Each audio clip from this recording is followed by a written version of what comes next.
तो आदाब, नमस्कार, गुड इवनिंग, सत श्री अकाल। एक बार फिर आप तमाम लोगों का स्वागत है क्राइम तक की कहानी के इस एपिसोड में। उम्मीद है पूरी फैमिली अच्छी होगी, अपना और अपनों का ख्याल रख रही होगी। आज दिन में मैंने आपको कहानी ऑपरेशन सिंदूर और उस 25 मिनट के ऑपरेशन की पूरी डिटेल सुनाई थी।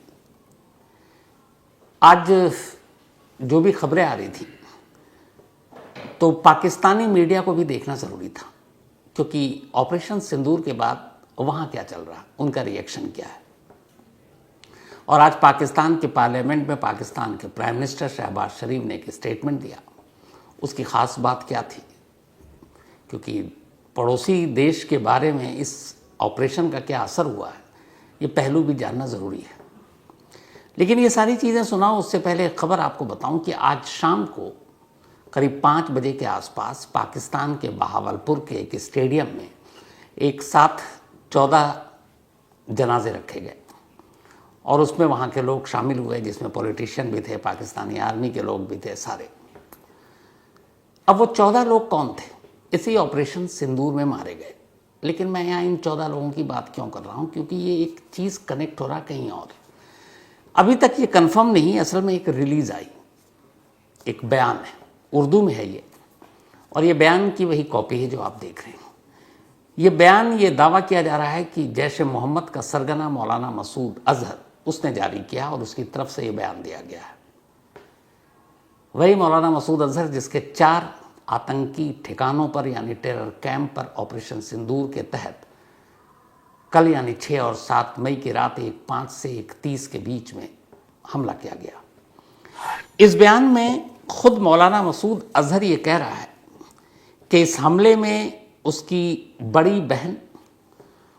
बड़ी बहन के हस्बैंड, उसका एक भांजा और उस भांजे की वाइफ, इसके अलावा उसकी एक भांजी, एक उसका कज़न और उसकी माँ और 2 उसके दोस्त, कुल मिलाकर 14 लोगों की मौत की बात कबूल कर रहा है। अगर ये बयान मौलाना मसूद अजहर की तरफ से ही जारी किया गया है, क्योंकि इस बयान में कहीं नाम नहीं, तारीख है 7 मई, और इसकी आखिरी लाइन जो बड़ी इंपॉर्टेंट है कि आज 4 बजे जनाजे की नमाज पढ़ी जाएगी बहावलपुर में। तो 14 लोगों की मौत की खबर मौलाना मसूद अजहर इस बयान के जरिए दे रहा है इस ऑपरेशन सिंदूर के हमले में। और इत्तेफाक से आज शाम बहावलपुर के एक स्टेडियम में 14 लोगों की ही जनाजे की नमाज पढ़ाई गई। तो यहीं से ये सवाल उठा कि क्या ये बयान वाकई सच है, क्योंकि इसमें 14 लोगों की ही मौत की बात मौलाना मसूद अजहर कर रहा है। अगर ये सच है तो फिर ऑपरेशन सिंदूर का एक बड़ा मकसद पूरा हो गया। लेकिन अफसोस इस बात का है कि मसूद अजहर बच गया। कुल मिलाकर ऑपरेशन सिंदूर के तहत 3 पाकिस्तान में पनप रहे, फल फूल रहे पाकिस्तानी आर्मी और ISI की गोद में बैठे आतंकवादी संगठन, जो 3 सबसे बड़े हैं, 3 सबसे बड़े भारत के दुश्मन जो हमेशा भारत को लहूलुहान करते आए, यही 3 संगठन हैं। एक लश्कर ए तैयबा जिसका बॉस हाफिज सईद, दूसरा है जैश ए मोहम्मद जिसका चीफ मौलाना मसूद अजहर, और तीसरा है हिजबुल मुजाहिदीन जिसका चीफ सैयद सलाहुद्दीन। यही वो तीनों आतंकवादी संगठन और यही वो तीनों उसके कुख्यात सरगना हैं जो पिछले 30 सालों से भारत को जब तब लहूलुहान करते आ रहे हैं।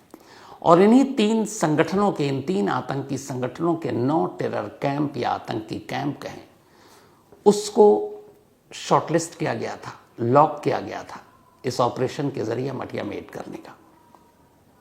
इस ऑपरेशन की जो एक तो नाम था ऑपरेशन सिंदूर, आपको बताया कि जिस तरीके से हिमांशी, जिसके हस्बैंड नेवी में कैप्टन,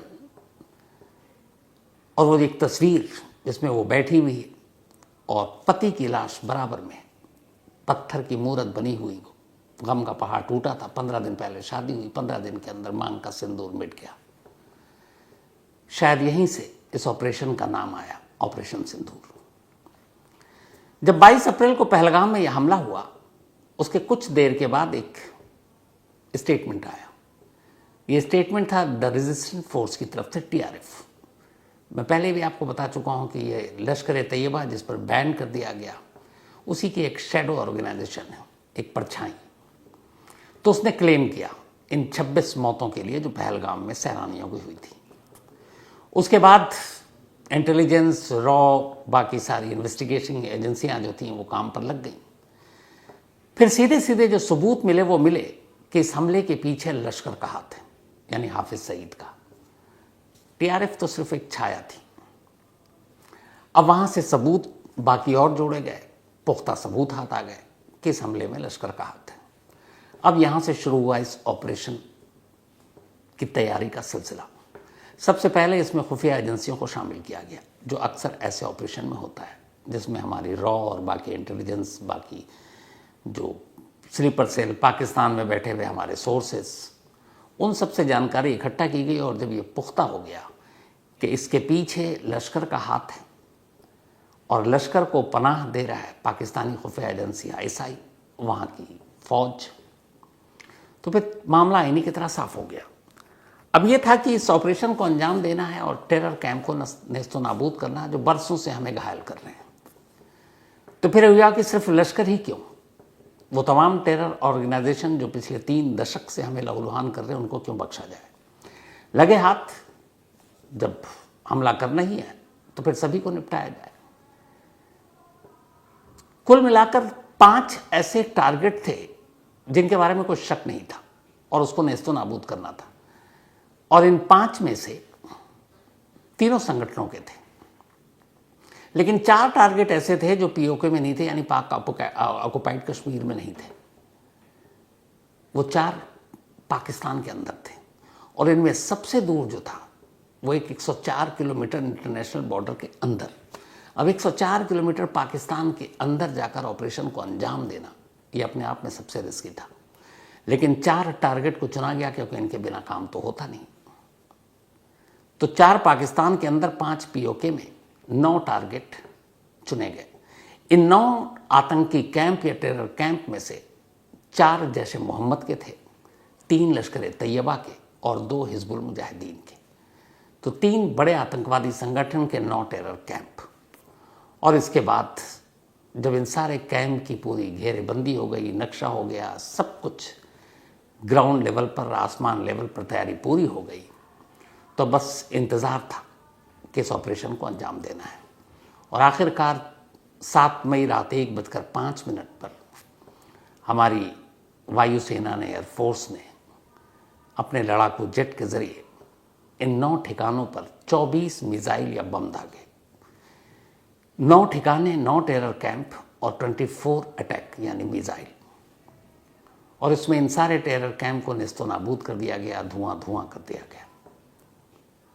तो ऑपरेशन 25 मिनट में कंप्लीट हो गया। 3 बड़े पाकिस्तानी ऑर्गेनाइजेशन के 9 टेरर कैंप, उनका खात्मा कर दिया गया। लेकिन सवाल यह था कि इन 3 टेररिस्ट ऑर्गेनाइजेशन के जो सबसे बड़े 3 कुख्यात सरगना थे, लश्कर का हाफिज सईद, जैश का मौलाना मसूद अजहर और हिजबुल मुजाहिदीन का सैयद सलाउद्दीन, उसका क्या हुआ। ये तीनों बच गए। और इसकी वजह यह थी कि तीनों ऐसी जगह पर थे जहां पर हमें इस ऑपरेशन के ज़रिए उन तक पहुंचना मुश्किल था। फिर मामला शायद सिर्फ इस स्ट्राइक तक नहीं होता, एयर स्ट्राइक, बल्कि कुछ ऐसी चीज़ें होती कि ये शायद जंग में तब्दील हो जाए। क्योंकि ऐसे टेररिस्ट, ऐसे आतंकवादी, ऐसे आकाओं को जिनके ज़रिए पूरा ऑर्गेनाइजेशन चल रहा है, उनको, और ये भी पता है कि पाकिस्तान उनको पनाह देता है, पाकिस्तानी खुफिया एजेंसी फंडिंग करती है, पाकिस्तानी आर्मी उनके पीठ पर हाथ रखती है, क्योंकि असली काम तो वो लोग इन्हीं से कराते हैं। तो इसीलिए इन तीनों को वक्त से पहले ऐसी जगह पर रख दिया गया जहां तक एयर स्ट्राइक मुमकिन नहीं था। एक तो गोपनीय खुफिया तरीके से, और दूसरा बिल्कुल ख़ास ऐसी जगहों पर, ऐसे तहखाने या बंकर में जहां पर इनका कोई नुकसान ना हो। 3 साल पहले तक हाफिज सईद, लश्कर का बॉस, लाहौर के जौहरी बाग में खुलेआम रहता था। जौहर बाग रैलियां करता था, फ्राइडे को नमाज से पहले तकरीर, भाषण देता था। लेकिन पुलवामा के बाद पाकिस्तानी एजेंसियों ने कहा कि अब तुम्हारा खुलेआम रहना ठीक नहीं है, किसी न किसी ऑपरेशन में तुम निपट जाओगे। और इसलिए अब लगभग वो अंडरग्राउंड हो गया, हालांकि बीच बीच में कभी कभी आता, ज़बरदस्त सुरक्षा के बीच। लेकिन जैसे ही पुलवामा के बाद अब पहलगाम हुआ, तो 22 अप्रैल को पहलगाम होता है और उसके बाद जैसी टीआरएफ क्लेम करती है, सबसे पहले सुरक्षा कवच पाकिस्तानी सेना और आईएसआई हाफिज सईद को देती है। उसे लाहौर से उठाकर एक खुफिया जगह पर ले जाया जाता है और वो पाकिस्तानी सेना और आईएसआई की निगरानी में एक गुप्त जगह पर छुपा दिया जाता है। कायदे से कहें तो एक बिल में वो जाकर छुप जाता है और यही वजह है कि हाफिज सईद बच गया। मौलाना मसूद अजहर, हमेशा सियालकोट में इसको देखा गया। सियालकोट में ये रहता, सियालकोट में भाषण देता, फ्राइडे को जनरली वहाँ के जामा मस्जिद में भी ये पहुँचता। लेकिन पुलवामा के बाद, क्योंकि पुलवामा में मसूद अजहर का नाम आया था, इसको भी धीरे धीरे पब्लिकली अपीयरेंस से रोक दिया गया कि किसी ऑपरेशन में तुम निपट जाओगे। अब जब पहलगाम होता है तो दूसरा जो सबसे बड़ा टारगेट मौलाना मसूद अजहर, उसको भी पाकिस्तानी खुफिया एजेंसी आईएसआई, पाक सेना और उनके चीफ के कहने पर सियालकोट से निकालकर एक खुफिया ठिकाने पर ले जाया जाता है। उन्हें पता था कि 22 अप्रैल को जो हुआ उसका बदला और उसमें सबसे ज़्यादा तलाश इन्हीं लोगों की होगी। तो इस तरीके से हाफिज सईद के बाद मौलाना मसूद अजहर को भी एक बिल में छुपा दिया गया। तीसरा जो सबसे बड़ा आतंकवादी संगठन पाकिस्तान का है, लश्कर और जैश के बाद हिजबुल मुजाहिदीन, जिसका टारगेट ही हमेशा सिर्फ और सिर्फ जम्मू कश्मीर रीजन होता है और उसके सारे कैंप पीओके से चलते हैं। हाफिज सईद और जैश के बाद, मौलाना मसूद अजहर के बाद सैयद सलाउद्दीन सबसे बड़ा टारगेट था। ये हमेशा पीओके, मुजफ्फराबाद, इन जगहों पर खुलेआम आया करता था। लेकिन पहलगाम के बाद बाकी दोनों की तरह, यानी मसूद अजहर और हाफिज सईद की तरह, सैयद सलाउद्दीन को भी अंडरग्राउंड कर दिया गया पाकिस्तानी खुफिया एजेंसी आईएसआई और पाकिस्तानी सेना की तरफ से। तो जब ये ऑपरेशन सिंदूर चला तो इनके आतंकी कैंप तो निशाने पर थे, सब कुछ लॉक हो चुका था, सारी प्लानिंग हो चुकी थी। लेकिन इन संगठनों के 3 सबसे बड़े चेहरे वो इसलिए बच गए क्योंकि वो पहले ही बिल में जाकर छुप गए थे। बट ऐसा नहीं है कि ये आखिरी था।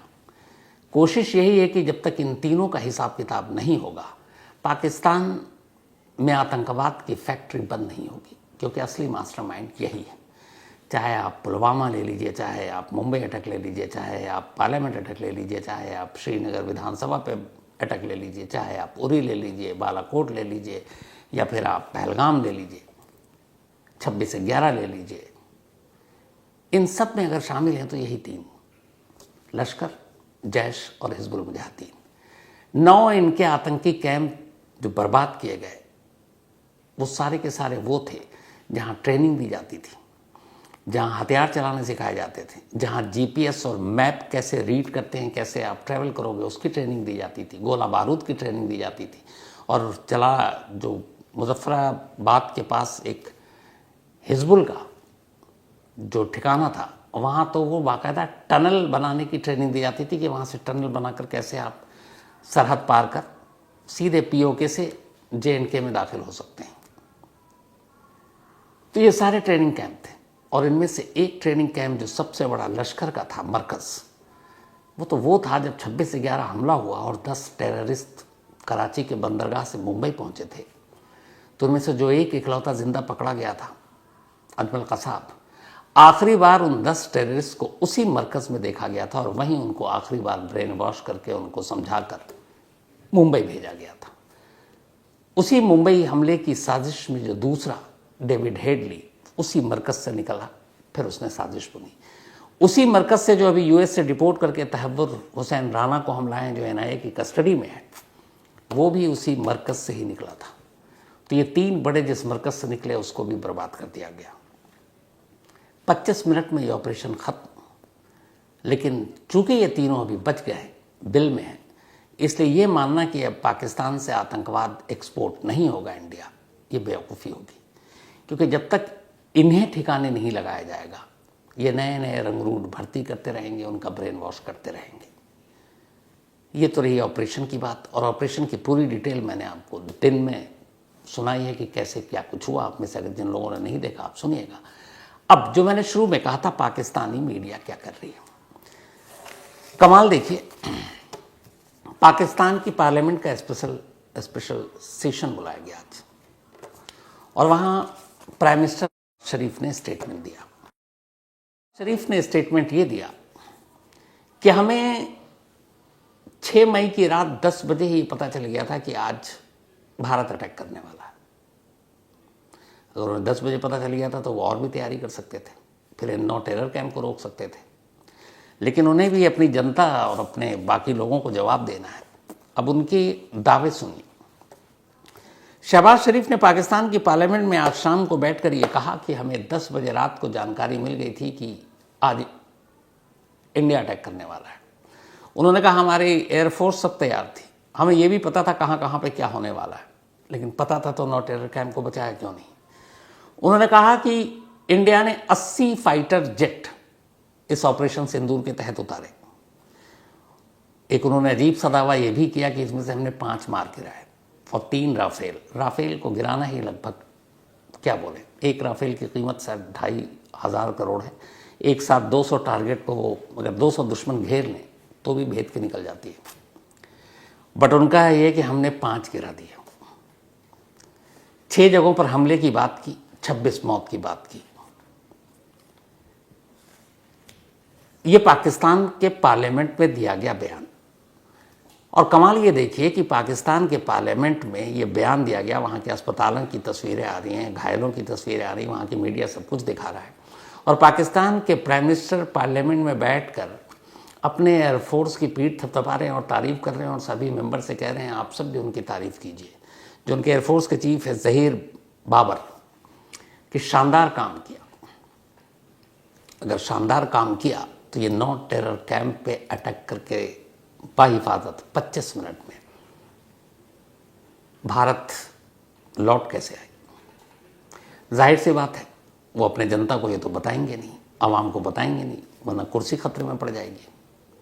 तो वो दावे कर सकते हैं, और उनका दावा यही है कि 80 जेट फाइटर ने हमला किया, हमें रात 10 बजे ही खबर मिल गई, फिर हमने मुंह तोड़ जवाब दिया। वो जवाब क्या है तो पता नहीं। 26 मौत की बात वो कर रहे हैं, 90 मौत की खबर आ रही है। और एक चीज़ और थी, वो अभी तक क्लियर नहीं हो सका। उन्होंने पार्लियामेंट में ही अपने भाषण के दौरान लास्ट में कहा कि वक्त कम है, इसलिए मैं अपनी बात जल्द ख़त्म कर रहा हूँ। उसकी वजह ये है कि मुझे इस्लामाबाद जाना है, वहाँ एक जनाजे में शामिल होना है, और साथ ही ये भी कहा कि जो आप आर्मी चीफ हैं जनरल आसिम मुनीर, उनको भी वहाँ जाना है। अब ये बात समझ में नहीं आ रही कि इस्लामाबाद में आज शाम को ऐसे कौन से जनाजे में ये लोग गए, और वो भी शहीद शब्द इस्तेमाल किया, तो इसका मतलब है ऑपरेशन सिंदूर में ही मारा गया वो कोई शख्स है। बट वो कौन है जिसके लिए प्राइम मिनिस्टर पाकिस्तान का आर्मी चीफ शामिल होने जा रहा है? नाम अभी तक पता नहीं आया, कोशिश जारी है, लेकिन खबर नहीं लग रही कि वो है कौन। पर देर सवेर, आजकल तो पहले होता था कि मुखबिरों से और बाकी से आप चीज़ें पता कर लेते थे, अब तो ये है कि सोशल मीडिया और मीडिया भी, पाकिस्तानी चैनल अभी भी हमारे यहाँ देखे जा रहे हैं कम से कम, और हमारे चैनल भी वहाँ देखे जा रहे हैं, तो बहुत सारी चीज़ें पता चल जाती हैं। तो हो सकता है ये पता चले कि आखिर इस्लामाबाद में वो ऐसा कौन था जिसके जनाजे में पाकिस्तान के प्राइम मिनिस्टर और वहाँ का आर्मी चीफ आज शामिल होने जा रहा है। यह गया है कोई बड़ा नाम आतंकवादी संगठनों के इन 3 में से मुमकिन है, हो सकता है, जिसे अभी तक छुपाया गया हो, और ऐसा हो तो फिर क्या बात है। पाकिस्तान के पास एक मौका था। पहलगाम के बाद पाकिस्तान ये कहता, और ये तो दुनिया के सामने वो एक्सेप्ट कर चुका है कि हाफिज सईद उसके यहाँ है, सलाउद्दीन उसके यहाँ है, आपके मौलाना मसूद अजहर उसके यहाँ है, दाऊद इब्राहिम उसके यहाँ है, और भी पता नहीं छुटपुट कितने हैं, कि जी ठीक है आपने सबूत दिया है और इसमें है, चलो हम ही इनको निपटा दें, हमें मौका दो। तो अगर पाकिस्तानी अपने ज़मीन पर फल फूल रहे, पनप रहे आतंकवादी संगठनों के खिलाफ एक्शन ले लेता तो शायद इस ऑपरेशन की ज़रूरत नहीं पड़ती। लेकिन पाकिस्तान हर बार यही कहता है कि हमारे यहाँ कोई आतंकवाद नहीं, जबकि खुद उसका भी शिकार होता है। वो गवाह है कि वहाँ की मस्जिदों में भी धमाके होते हैं। तो जब आतंकवाद नहीं है तो तुम्हारे यहाँ इतने धमाके कहाँ से होते हैं? लोग कैसे मरते हैं? हर दूसरे दिन वहाँ पे कोई ना कोई टेररिस्ट अटैक होता है। तो अगर पाकिस्तान वक्त रहते ये कदम उठा लेता तो शायद ये बात यहाँ तक पहुँचती नहीं। अब भी वक्त है, अब भी ऐसा नहीं है कि ये 9 टेरर कैंप ख़त्म करके इस ऑपरेशन के ज़रिए हमने पाकिस्तान से आतंकवाद को मिटा दिया, बिल्कुल नहीं। ये गलतफहमी हम सबको होनी भी नहीं चाहिए, क्योंकि जब तक हाफिज़ सईद, मसूद अजहर या फिर सैयद सलाउद्दीन जैसे आतंक के आका पाकिस्तान के अंदर ज़िंदा हैं, आप याद रखिए ये लोग कुछ ना कुछ प्लान करते रहेंगे। मुझे याद है अफजल गुरु का जब मैंने इंटरव्यू किया था पार्लियामेंट अटैक के बाद, तो एक सवाल पूछा था कि तुम्हारा ब्रेन वॉश किसने किया था, तब उसने मसूद अजहर का नाम लिया था।